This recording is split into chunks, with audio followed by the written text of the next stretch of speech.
បាទថ្ងៃនេះខ្ញុំទស្សនីយភាពបងប្អូនបាទមកមើលទេសភាពបែបស្រុកស្រែវិញម្ដងបាទនេះគឺជារូបភាពស្រះត្រពាំងខ្លងបាទស្ថិតនៅភូមិថ្នល់បាយយើងនេះនៅក្នុងឃុំត្រពាំងស្អីស្រុកកំស្វាយបាទខេត្តកំពង់បាទចឹងខាងនេះគឺជាទេសភាពស្រែរបស់ស្រង់បាទដោយសារតែខែនេះជាខែប្រមូលផលហើយចឹងស្រូវក៏បានចេញជាហែដែរហើយក៏ប៉ុន្តែស្រូវនេះត្រូវច្រូតនៅក្នុងខែ11តែដោយសារតែមានការបំផ្លិចបំផ្លាញពីកណ្ដោសត្វមីខ្នោតផងទៅក៏បានបំផ្លាញអស់ឥឡូវទៅដោះសារថ្មីទៀតហើយក៏ចេញជាផ្លែតែម្ដងបាទហើយផ្លែនេះក៏វាមិនបានវែងដែរគូស្រូវនេះគឺអត់បានវែងទេ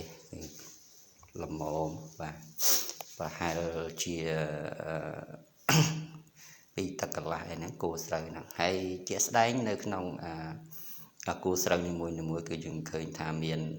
ក្របស្រូវពេញតែម្ដងពោពេញទៅដោយម្សៅស្រូវទៅហើយដោយសារតែ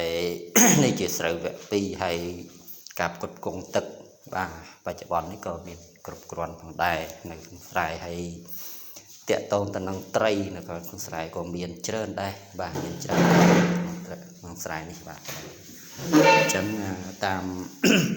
វីដេអូនេះជាក់ស្ដែងយើងឃើញថាស្រូវហ្នឹងនឹងអាចច្រូតប្រហែលជារយៈពេល10ថ្ងៃទៅមុខទៀតបាទ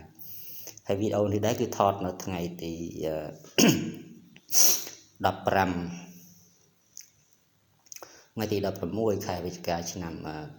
2025បាទហើយស្រូវនេះគឺចាប់ផ្ដើមព្រុសដំបូងបាននៅថ្ងៃទី7ខែ5ឆ្នាំ2025បាទអញ្ចឹងមកដល់ពេលនេះឃើញថាគូស្រូវវាល្អហើយស្រូវមានទុំម្ដាមភាសាសល់ពីស្រូវចាស់ដែលកណ្ដោអត់ស៊ីនោះបាទដែលឡៃកណ្ដោស៊ីនោះភាគច្រើនអញ្ចឹងលើដោះសារហើយបាទនេះគឺជារូបភាពទស្សនវិជ្ជាទូទៅបាទនៅក្នុងស្រែរបស់គ្រួសារខ្ញុំនេះបាទអញ្ចឹងជុំវិញស្រែបាទស្រូវវាមិនសូវជាក្រាស់ប៉ុន្មានទេបាទវាម្ដាមប៉ុន្តែទិន្នផលដែលវាផ្លែលើកនេះគឺអត់មានការដួលទេដោយសារតែស្រូវនេះវាដុះសារអញ្ចឹងដើមស្រូវនេះគឺមិនខ្ពស់ទេបាទមិនខ្ពស់ទេប្រហែលជា1ម៉ែត្រពីទឹកឯទេពីដីស្រែតែម្ដងបាទនេះគឺជារូបភាពនៃជ្រុងខាងកើតបាទនៃស្រែតែហើយយើងឃើញថាទេសភាពដូចជាទស្សនភាពនឹងវានៅមានតោះខ្លះពណ៌មាសខ្លះបាទហើយគួរស្រូវក៏បញ្ជាក់ជូនមកថាវាត្រឹមតែទុំបានជាក់ពាក់កណ្ដាលនៃគួរទេបាទក្នុង 100% ទុំបាន 50% ទេអញ្ចឹងរងចាំពេលវេលាទៅមុខទៀតបាទអញ្ចឹងមានតែពេលវេលាទេបាទដែលអាចផ្ដល់ឲ្យមនុស្សគ្រប់គ្នាបាទហើយសំខាន់តែយើងមនុស្សគ្រប់គ្នានឹងចាប់យកពេលវេលា